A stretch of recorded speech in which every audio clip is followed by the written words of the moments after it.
Hello students, today we are going to do the limitations of Coulomb's law, and to watch the complete video I'll guarantee that you will learn a very new thing today, and which is very interesting. So according to, if you go to your book will just give you the points that uh, it applies on point object, it applies on static objects, but we'll do the real limitations with some examples also. Okay, so our topic today is limitations of Coulomb's law. Fine. So in this, the very first thing that they said that it is applied only on static charges. Okay, that the Coulomb law is applied only and only on the static charges. So if we see, what if the charges are not static? ठीक है, और I'll say कि इसमें जो है सिर्फ और सिर्फ इलेक्ट्रिक फील्ड ही कंट्रीब्यूट करती है. We know when the charges are in motion, then the motion of the charges creates magnetic field. Hence, we are not talking about the electromagnetic field. We will just talk about the electric field in this chapter. We'll just talk about the electric field while we are talking about the Coulomb's law. ठीक है? So यहाँ पे क्या है कि इसके एक example है, very interesting example, that suppose there is a body A and there is a, let it be charge, not body, there is a charge A and charge B which are at one light year away from each other, and one light year is the unit of length. हाँ, हमें पता है it is unit of length. So अब यहाँ पे एक चीज जो हमें पता होनी चाहिए कि रिलेटिविटी सेज कि कोई भी इंफॉर्मेशन जो है वो स्पीड ऑफ लाइट से पहले या स्पीड ऑफ लाइट से ज्यादा कोई भी फास्ट नहीं चल सकता, right? So that thing will use here. And क्या है कि अगर मींस द कूलम्स लॉ से that it obeys third law, it obeys the conservation of momentum. ठीक है, because we know the third law and the conservation of momentum are very related to each other, कि हम conservation of momentum third law से निकालते हैं. सो हम ये कहते हैं कि जो फोर्स ए चार्ज बी पे लगा रहा है like this, if both are positive, वही फोर्स बी ए पे भी लगाता है. ठीक है, so it is equal and opposite. And अब हम इसको देखें कि सपोज इट इज आज डेट है, इट इज 6 मई 2021. ठीक है, सो आज क्या है कि ये दो चार्जेस जो है वो आर डिस्टेंस पे पड़े हुए हैं. They are at distance R and इस डिस्टेंस पे they are applying equal and opposite force. Coulomb's law is very well applied over here. Now अगर मैंने क्या किया, इसको थोड़ा सा शिफ्ट कर दिया यहां पे किसी सी पॉइंट पे. Initially it was R, let I have shifted it with delta R. ठीक है, सो अब ए पे, पहले ए पे फोर्स कितनी थी? Force on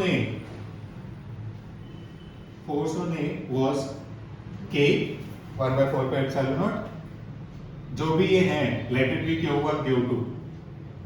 Q1 Q2 upon R square. Initially this was the force on A and similarly this was the force on B also, right? But now if I have shifted it to point C, तो total distance इनमें कम हो गया है ना, कि FB would become K Q1 Q2 upon, now इन दोनों के बीच में डिस्टेंस कितना है? It is r minus delta r whole square.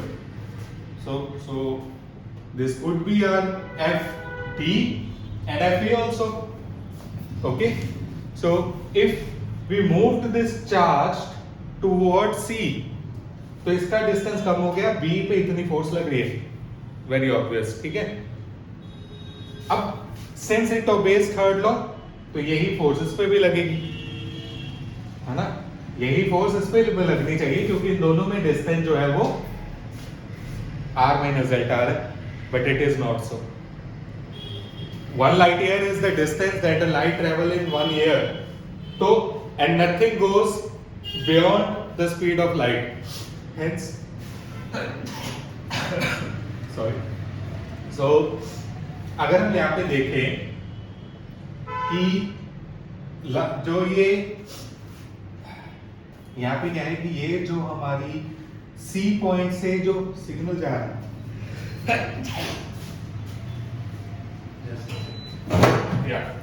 तो हमारा क्या है, जो C पॉइंट से यहाँ पे सिग्नल या जो इंफॉर्मेशन A के पास जाएगी, उसको पहुंचने में एटलीस्ट 1 साल लगेगा, ठीक है। मींस अगर मैं बात करूं 7 मई की 2021 की, मैंने 6 मई को इसको डिस्टर्ब किया, तो 7th of May पे FB पे तो ये फोर्स लग रही है,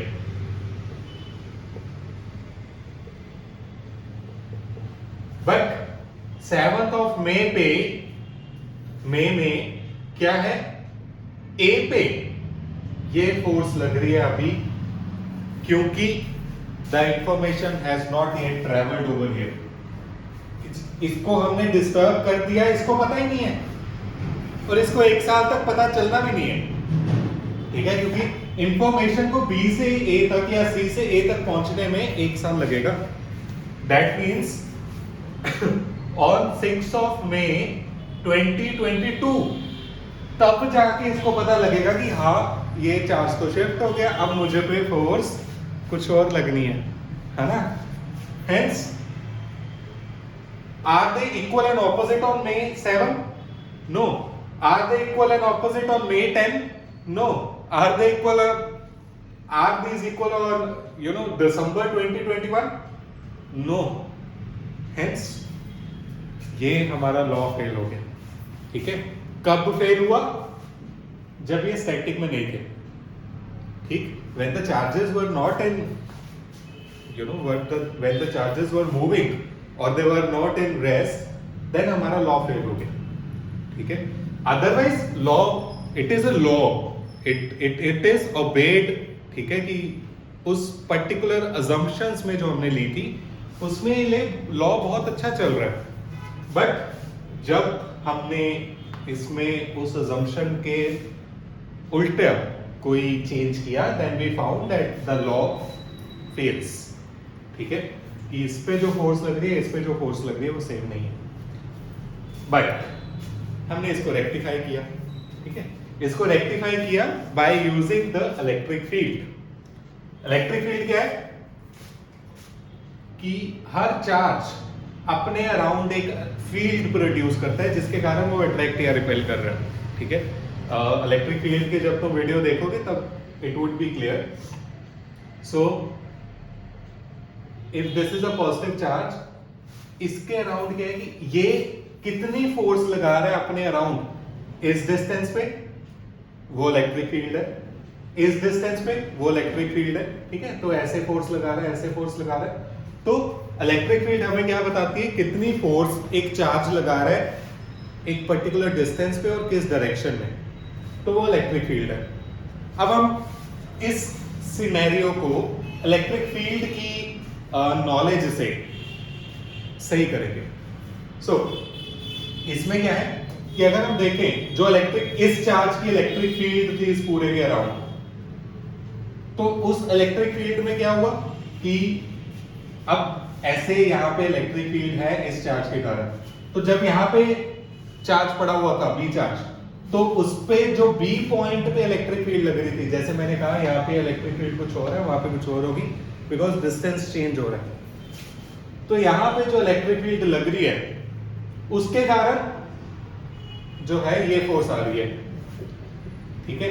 जब ये पास आ गया तो यहाँ की इलेक्ट्रिक फील्ड कुछ और थी, वो इलेक्ट्रिक फील्ड उस पर कुछ और फोर्स लगाएगी, तो उस पर ये फोर्स लगा, तो बी का सिनेरियो ठीक है कि बी अपनी पोजीशन से हिला, तो जो इलेक्ट्रिक फील्ड उस पे यहाँ पे फोर्स लगा रही थी वो अलग थी, और जो यहाँ पे लगा रही थी वो अलग थी।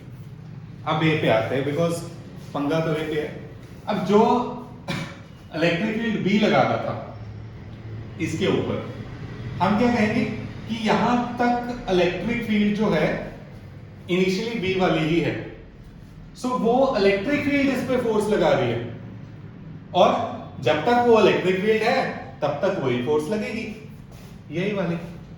जब एक साल बाद जाके इसकी जो इलेक्ट्रिक फील्ड चेंज हो जाएगी, बिकॉज इसने डिस्टेंस चेंज किया, इसकी इलेक्ट्रिक फील्ड यहाँ पे चेंज हो जाएगी, तो वो नई वाली इलेक्ट्रिक फील्ड इस पे फोर्स लगाएगी, तो वो नई फोर्स होगी।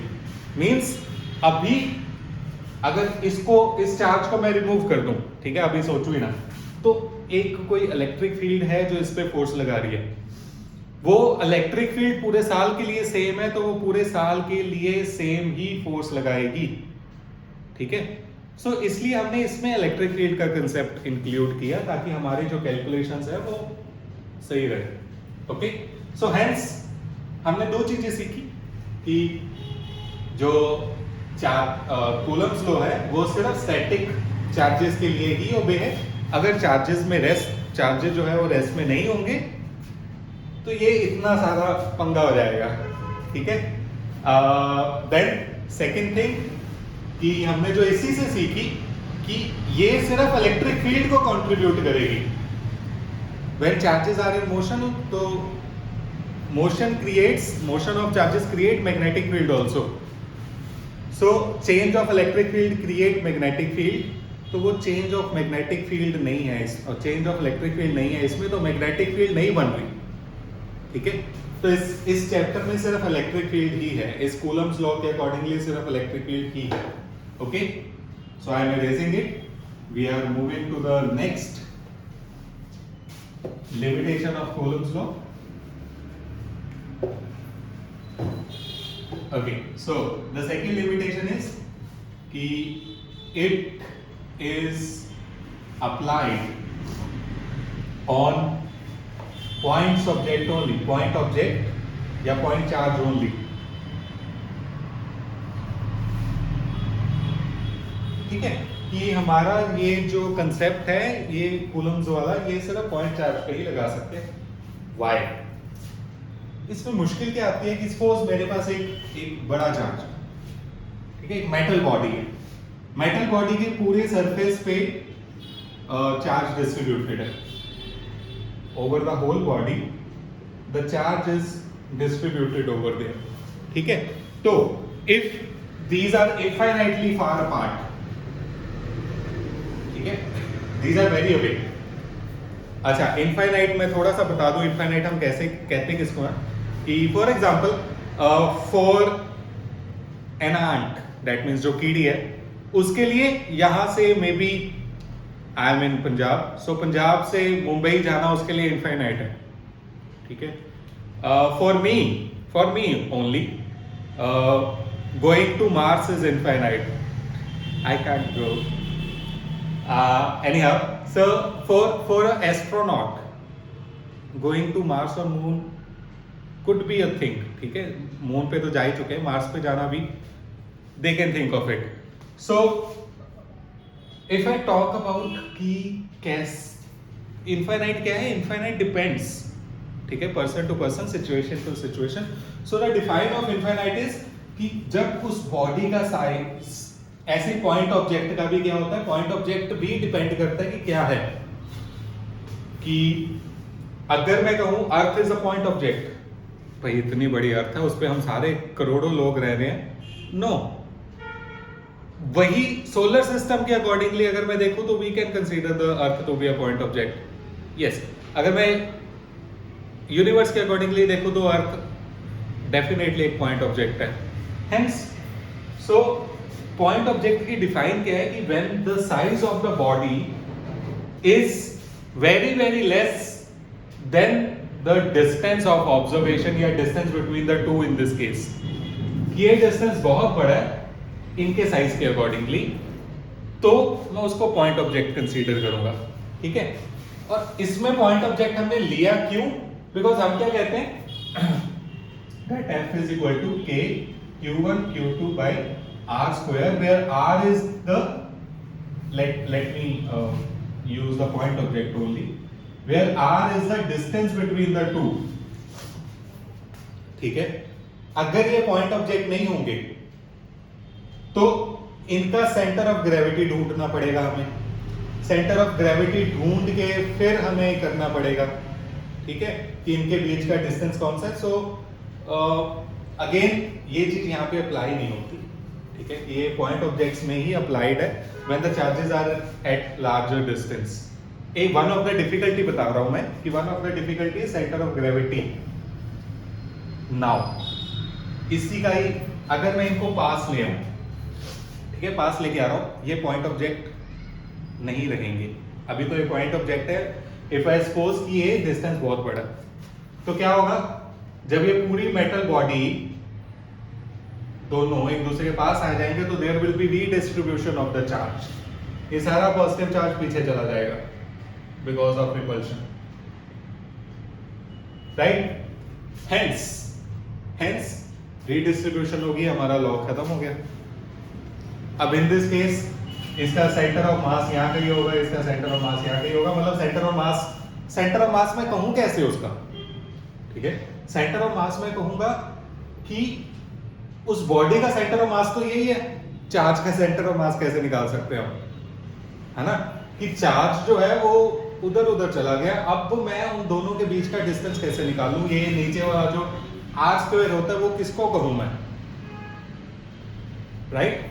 सो हेंस पॉइंट ऑब्जेक्ट्स के लिए ही ये वैलिड है. अगर पॉइंट्स नहीं होंगे, बड़ी बड़ी बॉडीज होंगी, तो इसका ये आर स्क्वायर जो हम नीचे करते हैं वो ओबे ही नहीं होगा और वो फॉर्मूला गलत हो गया. अगर मैं यहाँ पे आर स्क्वायर लगा दूं बट चार्ज तो डिस्ट्रीब्यूटेड है, चार्ज तो पूरी बॉडी के ऊपर है ही नहीं, है ना. Hence it is obeyed, it is applied on the point object only. But अगर हम नेक्स्ट थिंग मैं कहूँ कि अगेन हम हर किसी का सोल्यूशन निकालना चाहते हैं, तो इसका एक सोल्यूशन क्या करते हैं हम ये इसकी अगर इलेक्ट्रिक फील्ड निकालनी है मुझे, ठीक है, यूनिफॉर्मली डिस्ट्रीब्यूटेड की करते हैं हम. ये एक रिंग की जो कि यूनिफॉर्मली डिस्ट्रीब्यूटेड है, या एक स्फीयर की जो कि यूनिफॉर्मली डिस्ट्रीब्यूटेड है चार्ज, जिस पे उस पे उसकी इलेक्ट्रिक फील्ड बताओ. तो हम क्या करते हैं उसमें, हम एक बहुत छोटा सा पॉइंट ले लेते हैं. हम कहते हैं इस सारे को छोड़ो, if it is a ring, तो हम कहते हैं कि सारे के ऊपर चार्ज डेंसिटी तो सेम ही है, सॉरी चार्ज डेंसिटी तो सेम ही है. सो जितनी चार्ज डेंसिटी इज कि अगर मैं कहूं कि पूरे चलो 10 सेंटीमीटर में 10 चार्जेस है, सो 1 सेंटीमीटर में 1 चार्ज होगा. इसको charge density in linear charge density बोलते हैं कि 1 सेंटीमीटर में या 1 यूनिट लेंथ में कितना चार्ज होगा. सो अब अगर मैं कहूं कि हर 1 सेंटीमीटर में 1 चार्ज है तो 10 सेंटीमीटर में कितने होंगे, 10 charges. This is called linear charge density, lambda. So वही है ये हमारे पास कि लीनियर चार्ज डेंसिटी जो डेंसिटी है वो हर जगह पे सेम है, तो मैं क्यों ना पूरी बॉडी की जगह एक छोटा सा पॉइंट ले लूं. इस पॉइंट के कारण dq के कारण जो कि dl पे डिस्ट्रीब्यूटेड है, इसके कारण हम अपना जो फोर्स है कूलम्ब फोर्स वो अप्लाई करें between these two points. Clear. ये तो है ही ऑब्जर्वेशन पॉइंट. ऑब्जर्वेशन पॉइंट होता भी क्या है, एक टेस्ट चार्ज होता है basically.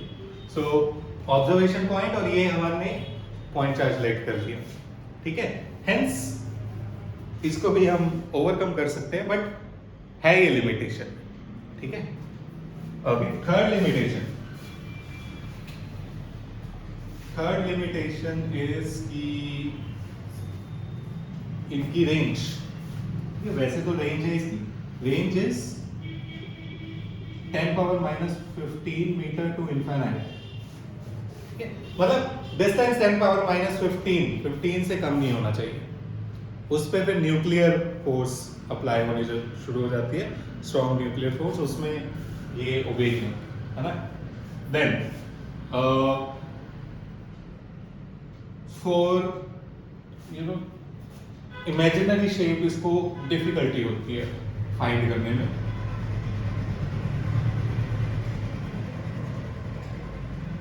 Difficult to apply Coulomb's law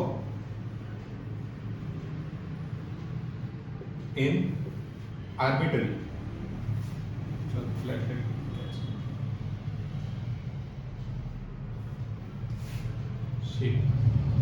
again imaginary या आर्बिटरी कोई भी शेप होगी तो उसका सेंटर ऑफ ग्रेविटी निकालना है या उसका चार्ज मतलब नीचे उसका जो आर स्क्वायर होता है कहाँ से कहाँ तक का डिस्टेंस लेना वो थोड़ा डिफिकल्ट हो जाता है.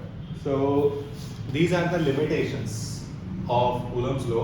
I hope you got these 2 points very clearly कि static charges पे ही ये obey होता है. अगर static charges नहीं है तो बहुत डिफिकल्टी होती है. सिमिलरली पॉइंट चार्जेस पे ही होता है. अगर पॉइंट चार्जेस नहीं होंगे तो भी अप्लाई ही नहीं होगा. Okay, that's all. Thank you. If you liked it, if you have any query, you may write in the comment section. I am always there to answer your queries. Thank you so much.